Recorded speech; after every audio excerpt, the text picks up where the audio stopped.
दोस्तों, अगर आप एक मुसलमान हैं और आप इस वीडियो को देख रहे हैं, ये वीडियो आपके लिए बहुत अहम होने वाली है। इस वीडियो में आपको बताएंगे कि नागरिकता कैसे साबित कर। यकीन जानिए, नागरिकता साबित करना इतना आसान है, इतना आसान है। अगर आपने मेरी ये वीडियो देखी तो वीडियो को देखने के बाद आप ये कहेंगे कि भाई ये कागज़ तो मेरे घर में मौजूद है, ये कागज़ तो मेरे गाँव में मौजूद है।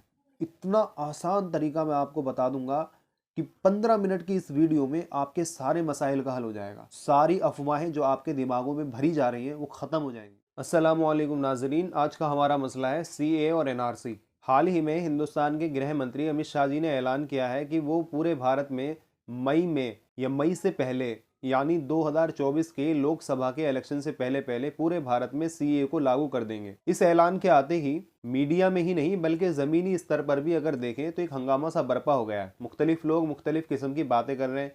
कोई कह रहा है कि हमारी नागरिकता हमसे छीन ली जाएगी, कोई कह रहा है कि भाई सीए जो है वो नागरिकता देने का नहीं बल्कि लेने का कानून है। मुख्तलिफ किस्म की बातें लोग बयान कर रहे हैं। सबसे पहले मैं आपको ये क्लियर कर दूं कि सीएए और एनआरसी दोनों अलग अलग चीज़ हैं।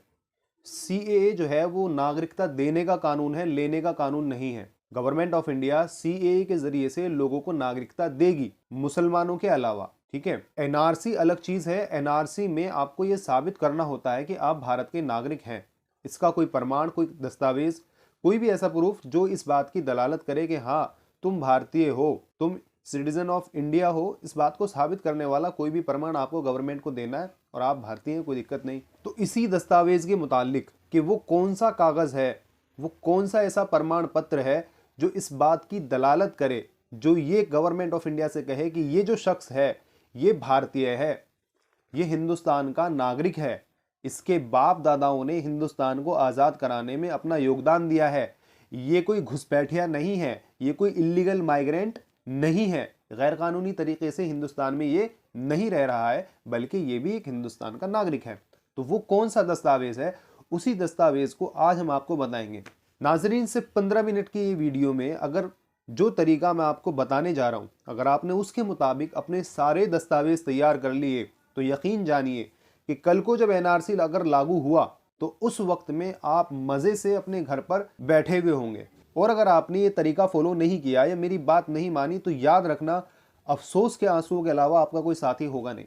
दूसरी बात मैं आपको ये बता दूं कि देखिए, एनआरसी लागू हो या ना हो ये कल की बात है। सीए लागू होता है, गवर्नमेंट किसी को नागरिकता देती है या नहीं, उस बात को छोड़ो। सिर्फ एनआरसी और सीए के डर से अगर आप अपने दस्तावेज तैयार करना चाहते हैं तो मत कीजिए। नाजरीन, आप हिंदुस्तान के नागरिक हैं, इसका प्रमाण हर वक्त आपके पास होना चाहिए। आम जिंदगी में ये निहायत ही ज़रूरी है।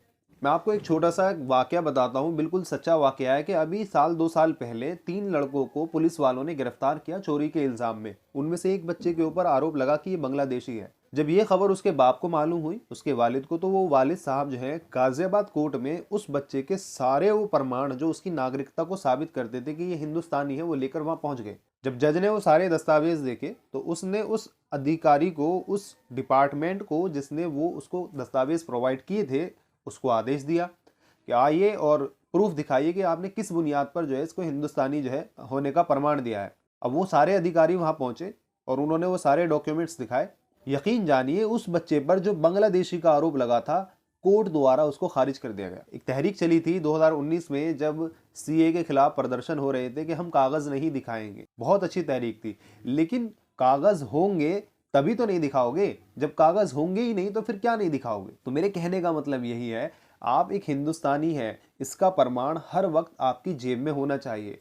चूंकि मुसलमानों का एजुकेशन राशियो बहुत ज़्यादा लो होता है, ये पढ़े लिखे कम होते हैं, इसलिए अफवाहों पर ये ज़्यादा ध्यान देते हैं। जो जैसा बहका देता है ऐसे ही बहक जाते हैं। अभी हाल में जो मुसलमानों की हालत है वो ये है कि एक स्क्रीनशॉट जो आप स्क्रीन पर भी देख रहे होंगे, ये व्हाट्सएप ग्रुप में बहुत तेज़ी से वायरल हो रहा है। लोग इसकी फोटोकॉपी कराकर जो है अपनी जेबों में रख रहे हैं। मैंने एक शख्स से पूछा कि भाई इसका क्या करोगे, कि बस इसको जेब में रखना है और कुछ नहीं। क्या ये पर्चा आपको सीए और एनआरसी से बचा लेगा? सीए तो छोड़िए, क्या ये पर्चा आपको आपकी नागरिकता साबित करता है? गवर्नमेंट ऑफ इंडिया कल को अगर एनआरसी लागू करती है तो क्या ये कागज आपकी हिफाजत करेगा? बिल्कुल भी नहीं। ये एक आरटीआई का जवाब है जिसमें लिखा है कि किसी भी आम आदमी को यह अधिकार नहीं है कि वो आपसे आपके नागरिक होने के सबूत मांगे। बिल्कुल सही बात है कि किसी भी आम आदमी को, लेकिन एक गवर्नमेंट ऑफिशियल को, जैसे कि कोई पुलिसकर्मी या अदालत, उसको पूरा अधिकार है, अगर आपके ऊपर कोई एफआईआर दर्ज होती है, कोई मामला बुक होता है, तो उस केस में अगर आपको नागरिकता साबित करने की वजह नागरिकता साबित करने को कहा जाता है,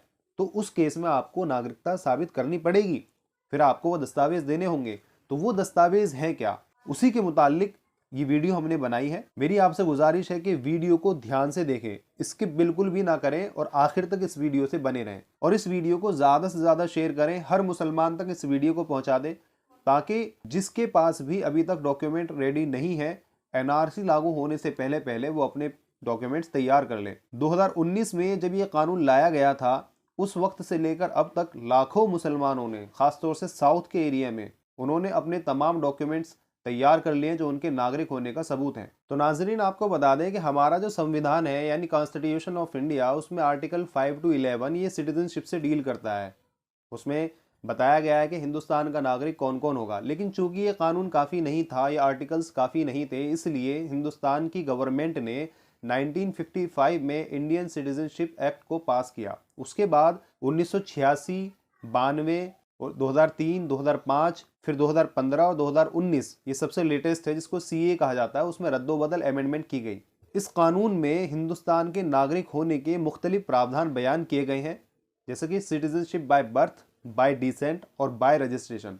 हमारी बहस का मुद्दा ये तीनों ही है, इसलिए हम सिर्फ इन तीन पर बात करेंगे। इसके अलावा और भी मुख्तलिफ प्रावधान हैं। चूँकि हमारे माशरे में सभी उम्र के लोग रहते हैं, किसी की उम्र 100 साल, कोई 90 साल, कोई 50 साल, कोई 70 साल, तो अलग अलग उम्र के लोगों के लिए उनके नागरिक का प्रमाण कि वो हिंदुस्तान के नागरिक हैं, उनके लिए अलग अलग नियम है। तो हम स्टेप बाय स्टेप आपको बताने वाले हैं, ध्यान से सुनिएगा। तो वो लोग जो 26 जनवरी 1950 को पैदा हुए या उससे पहले, लेकिन 26 जनवरी 1950 को रात को 12 बजे के बाद वो हिंदुस्तान में थे, हिंदुस्तान की सरजमीन पर थे, उनको सिर्फ इस बात का कोई भी प्रूफ देना है, काफ़ी होगा। जैसा कि अगर वो आर्मी में थे, अगर वो किसी सरकारी नौकरी पर थे, या कोई वोटर आईडी कार्ड या कोई भी ऐसा दस्तावेज, एफआईआर उनके ऊपर दर्ज हुई, या हॉस्पिटल का कोई कागज़ जो इस बात की दलालत करे कि हाँ ये शख्स 26 जनवरी 1950 को रात को 12 बजे के बाद हिंदुस्तान में था, वो उसकी नागरिकता साबित करने के लिए काफ़ी होगा। दूसरा वो शख्स है जो 26 जनवरी 1950 से लेकर 1 जुलाई 1987 के बीच में पैदा हुआ। ये डेट्स आप ध्यान से सुनना। दूसरा वो शख्स है जो 26 जनवरी 1950 से लेकर 1 जुलाई 1987 के बीच में पैदा हुआ। उसको सिर्फ इस बात का प्रूफ देना है कि उसकी पैदाइश 26 जनवरी 1950 से लेकर 1 जुलाई 1987 के दरमियान में पैदा हुई है, काफ़ी होगा।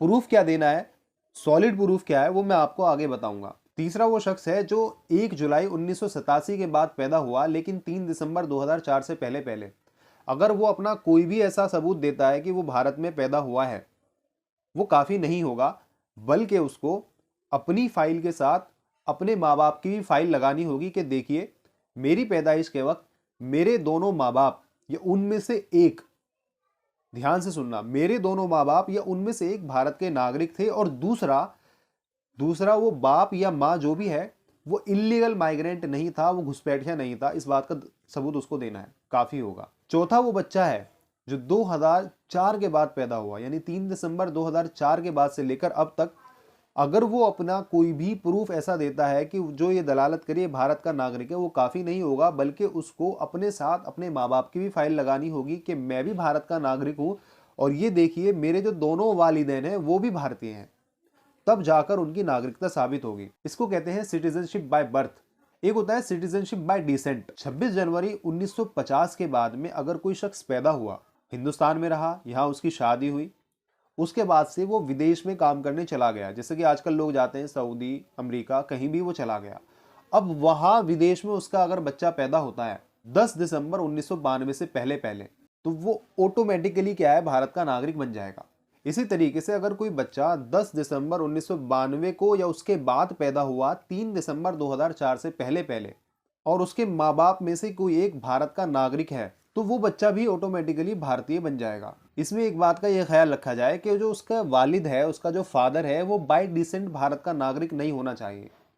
अगर उसका वालिद बाय डिसेंट भारत का नागरिक है, तो फिर उस केस में उसके वालिद को इंडियन हाई कमीशन में जाकर उस बच्चे को रिपोर्ट करना होगा, उसका पंजीकरण करवाना होगा, तब जाकर उसकी नागरिकता जो है उसको दे दी जाएगी। इसी तरीके से 3 दिसंबर 2004 के बाद से लेकर अब तक जितने भी बच्चे पैदा हुए वो भारतीय जब होंगे जब 1 साल के अंदर अंदर वो इंडियन हाई कमीशन में जाकर उसके माँ बाप उसको रिपोर्ट करें, उसका पंजीकरण करवाएं। अगर ऐसा वो नहीं करते हैं तो वो तो भारत के नागरिक रहेंगे लेकिन उनका बच्चा जो है वो भारतीय नहीं रहेगा। इसको कहते हैं सिटीजनशिप बाय डिसेंट। अब तीसरे नंबर पर आता है सिटीजनशिप बाय रजिस्ट्रेशन। देखिए आसान लफ्जों में अगर मैं आपको बताऊं कि ये जो कानून है CAA की नागरिकता देने का कानून है, जैसा कि हमने पहले बताया, लोग इसमें अपना पंजीकरण करवाएंगे, रजिस्ट्रेशन करवाएंगे, वो डिक्लेयर करेंगे कि मैं उस साल जो है हिंदुस्तान में आया, उस देश से आया, वगैरह वगैरह। तो उनको जो नागरिकता दी जाएगी उसको कहा जाएगा सिटीजनशिप बाय रजिस्ट्रेशन। अब देखो करना क्या है, करना यह है, आपको मैं बता दूं कि असम में जब NRC लागू हुआ तो 10 लाख लोगों की तादाद ऐसी थी जिनके पास सारे दस्तावेज थे, सब कुछ था, लेकिन फिर भी वो अपनी नागरिकता साबित नहीं कर पाए। उसकी वजह क्या है? उसकी वजह यह है कि उनके नाम में उनके वालिदैन की, यानी उनके डॉक्यूमेंट्स में उनके वालिदैन की जो स्पेलिंग है वो कुछ और है, और जो उनके वालिदैन हैं उनके जो डॉक्यूमेंट्स हैं उनमें स्पेलिंग कुछ और है। तो स्पेलिंग मिसमैच होने की वजह से वो लोग अपनी नागरिकता साबित नहीं कर पाए थे। तो इसलिए आपको करना यह है कि आप अपने घर जाएं, घर के सारे मेंबर्स के डॉक्यूमेंट्स चेक करें, सब में अपनी भी स्पेलिंग चेक करें, अपने वालिदैन की भी स्पेलिंग चेक करें कि भाई मेरे वालिद का नाम सही है नहीं है, स्पेलिंग बिल्कुल डिक्टो सेम टू सेम होनी चाहिए। दोस्तों ये जो बात मैं आपको बता रहा हूँ ये हिंदुस्तान के हाई कोर्ट, सुप्रीम कोर्ट के बड़े बड़े जजेस, उनकी जितनी भी बातें हैं उनका निचोड़ मैं आपके सामने पेश कर रहा हूँ। तो इसलिए मेरी बात को ध्यान से सुनना। कमाएंगे क्या, खाएंगे क्या, इस चीज को छोड़ो। अभी जो काम आपका 1000-2000 रुपए में हो जाएगा, यकीन जानिए जब NRC लागू होगा आप 5-5, 10-10 लाख रुपए भी ऑफर करेंगे तब भी वो काम नहीं हो पाएगा, क्योंकि उस वक्त में प्रेशर ही इतना होगा। आसाम में ऐसा ही हुआ। और किसी घमंड में मत रहना कि भाई मैं हिंदुस्तान में बरसों से रह रहा हूं, मैं तो पुश्तैनी खानदान, मेरी गांव में ज़मीनें हैं, वगैरह वगैरह। यकीन जानिए आपने ये वाक़या सुना भी होगा कि असम में एक शख्स जिसने सारी ज़िंदगी मिलिट्री में काम किया, आर्मी में काम किया, आर्मी से रिटायर हुआ, लेकिन वो शख्स भी अपनी नागरिकता साबित नहीं कर पाया। तो किसी गुरूर में मत रहना कि भाई मैं तो हिंदुस्तान का नागरिक हूँ, मुझे यहाँ से कौन निकालेगा, और वो पर्चा सा जेब में रखो बस, वो काफ़ी नहीं होगा। इसलिए अपने डॉक्यूमेंट्स, जो तरीका मैंने आपको बताया उसके मुताबिक अपने डॉक्यूमेंट्स तैयार करें। सबसे मजबूत और सबसे ऑथेंटिक डॉक्यूमेंट वो क्या है जो आपकी भारत की नागरिकता होने को साबित करता है? तो दोस्तों सबसे मजबूत और सबसे ऑथेंटिक डॉक्यूमेंट है आपका बर्थ सर्टिफिकेट, जन्म पत्री। यकीनन इसके अलावा भी बहुत से प्रूफ हैं जो आपके नागरिक होने को साबित कर सकते हैं, लेकिन जन्म पत्री से मजबूत कोई भी प्रूफ नहीं है, क्योंकि हमें अपनी सिटीजनशिप बाय बर्थ साबित करनी है, ना कि बाय रजिस्ट्रेशन। तो इसीलिए मेरी आपसे गुजारिश है कि अगर आपका बर्थ सर्टिफिकेट नहीं बना हुआ है तो आप अपना बर्थ सर्टिफिकेट बनवाने की पहले कोशिश करें। कोई मुश्किल नहीं है। आपकी उम्र 90 साल है, 100 साल है, 80 साल है, कितनी भी साल हो, आज के ज़माने में हर उम्र के आदमी का बर्थ सर्टिफिकेट बहुत आसानी से बन जाता है।